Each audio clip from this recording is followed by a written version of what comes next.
Hey there, Matt here, backyard again.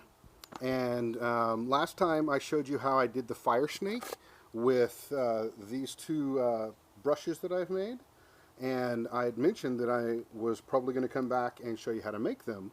So that's what I'm going to do in this video. I'm going to show you how to make these guys. Alright, so first of all, let's go ahead and go over all of the things that you'll need to be able to make the orange and the red fire brushes. Alright, so what you'll need is, this is an 8-foot T12 fluorescent bulb protector tube. Clear tube guard, this calls it. I got this at my local hardware store. You could probably find them at Home Depot, Lowe's, or someplace that sells fluorescent light bulbs. They have them in these 8-foot sections as well as 4-foot sections. They also have ones that are skinnier than this as well. But these are the ones that I found work well with the light, with the flashlights that I use.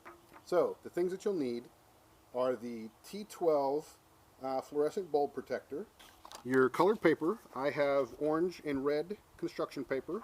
Works best for the fire forms that I do.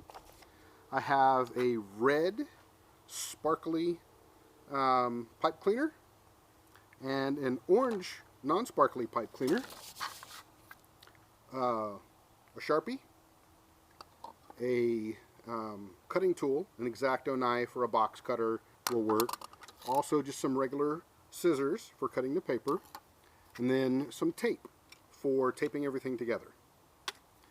I already had pretty much all of this stuff except for the T12 tube protector, because my wife is an artist and an art teacher, so we have this stuff sitting around our house pretty much all the time, which is awesome, by the way.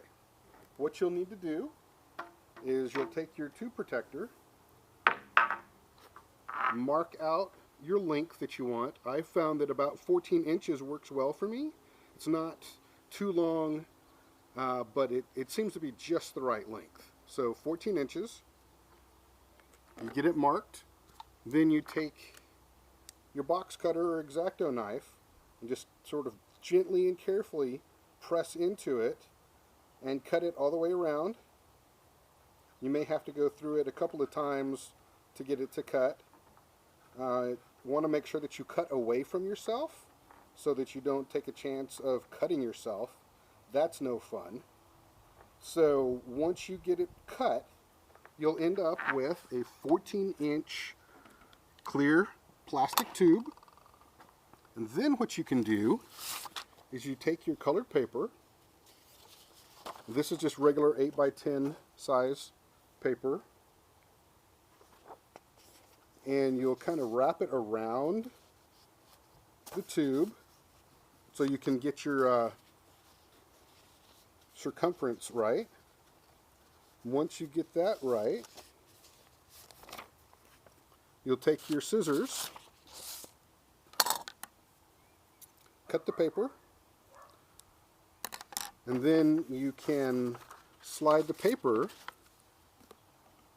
kind of roll it up a little bit, just like this.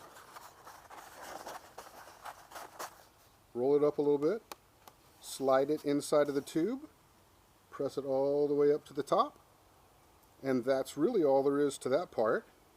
Then what you're going to want to do is take your pipe cleaner and get it set in a way, because one of the things that the pipe cleaner does really well is the light shines through the top and it illuminates this, and it gives sort of the flickering effect that helps sell that it's fire. So what you'll want to do is tape your pipe cleaner on, just enough to hold it on there, not anything crazy.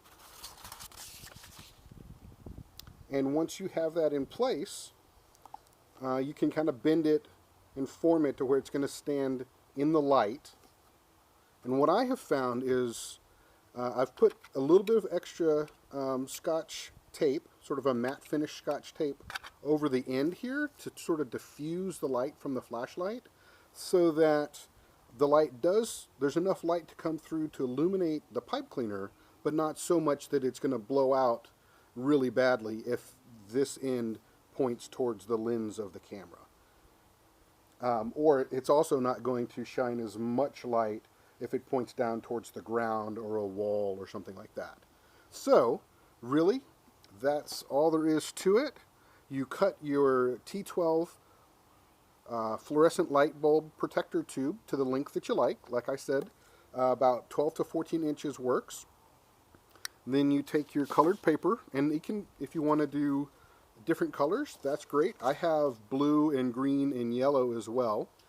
And you cut it to the right length, place it up inside your tube, and if you have overlap, what I've found that works the best is that you try to make sure that your overlap is in the same place where your fluorescent tube, where your pipe cleaner is, and then you try to keep the non-overlap side facing towards the camera as much as you can.